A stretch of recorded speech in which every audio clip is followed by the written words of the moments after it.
সবার প্রতি আমাদের একটি অনুরোধ থাকবে, আসুন কোন ধরনের গুজবের কান না দিয়ে দেশ ও রাষ্ট্র বিরোধী কুচক্রী মহলের এই ধরনের মিথ্যা গুজব থেকে আমরা নিজে সচেতন হই, অন্যদেরকে সচেতন করি এবং সুন্দর স্থিতিশীল আমরা একটি বাংলাদেশ গড়তে ব্রতী হই। একটি মহল গুজব ছড়িয়ে চট্টগ্রাম রপ্তানি প্রক্রিয়াকরণ এলাকায় অস্থিতিশীল পরিস্থিতি সৃষ্টি করছে। দেশের পোশাক খাত অস্থিতিশীল হলে এখানে বিদেশি বিনিয়োগ বাধাগ্রস্ত হবে। কারখানার উপর যারা জীবিকা নির্বাহ করে সেই শ্রমিকরা এসব করতে পারে না। দেশ ও রাষ্ট্রবিরোধী মহল সুপরিকল্পিতভাবে এসব গুজব ছড়াচ্ছে। চট্টগ্রাম মহানগর পুলিশ আয়োজিত সংবাদ সম্মেলনে এসব কথা বলেন উপকমিশনার রইসুদ্দিন।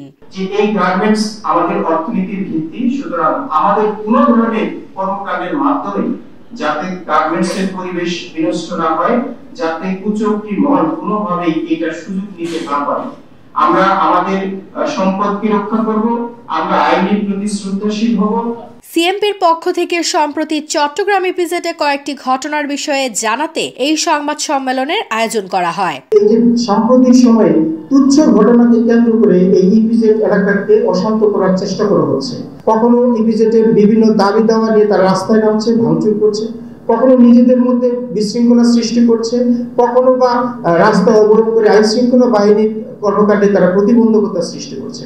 এবং এখানে যারা রয়েছে, আমরা সবসময় মনে করি যে যারা এই গার্মেন্টস এর উপর ভিত্তি করে যাদের জীবন জীবিকা রুটি রোজগার, তারা কখনোই এই ধরনের কাজের সাথে জড়িত হতে পারে না। তাদেরকে বাইরে থেকে উস্কানি দেওয়া হচ্ছে, গুজব ছড়িয়ে পরিস্থিতিকে অস্থিতিশীল করা হচ্ছে। সুতরাং আমরা তাদের ব্যাপারে তৎপর রয়েছি, তাদেরকে আমরা দ্রুত আইনের আওতায় নিয়ে আসবো।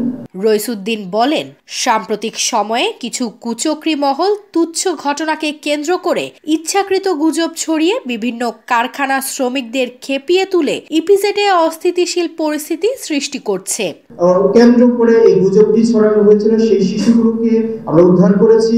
তারা পুলিশের তত্ত্বাবধানে তাদের নিজেদের অভিভাবকের কাছে রয়েছে।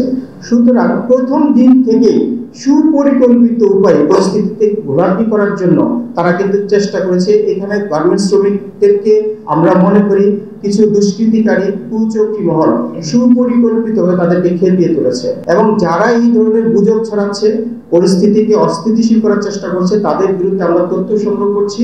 তাদেরকে যাতে আমরা দ্রুত আইনের আওতায় নিয়ে আসতে পারি সে ব্যাপারে আমাদের প্রচেষ্টা অব্যাহত রয়েছে। না, আমরা তাদের বিরুদ্ধে তথ্য সংগ্রহ চলছে। আমরা চেষ্টা করছি যে প্রকৃত অর্থে যারা এই ধরনের পরিস্থিতিকে ইন্ধন দিচ্ছে তাদেরকে আমরা শনাক্ত করব, আইনের আওতায় আনার চেষ্টা করছি। আমাদের কাজ চলছে, টিম কাজ করছে।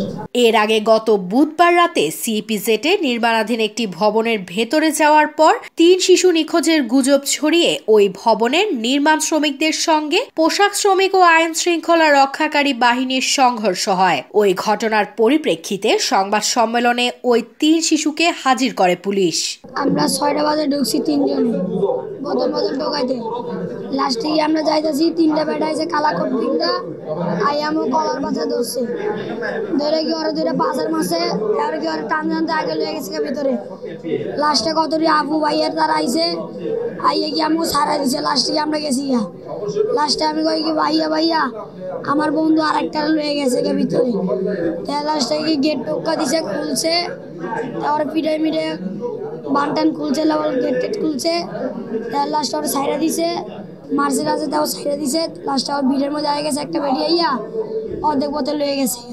তারপর আমরা শুনি কি রাইতে শুনি কি এই কাহিনী হয়েছে বলে আমার গলাবারে ধরে 2টা আসার মারছে, মারানোর পরে দুজনের সাইরা দিছে মাইরা, আর আমার ভিতরে নিয়ে গেছে, ভিতরে নিয়ে রশি দিয়ে বাঁধছে, বাঁধটা কতক্ষণ মারছে।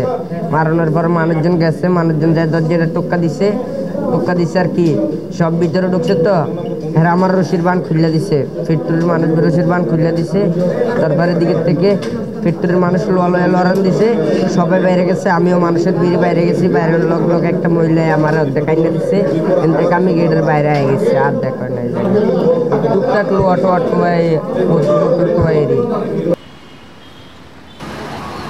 Desk news, নিউজডে 24।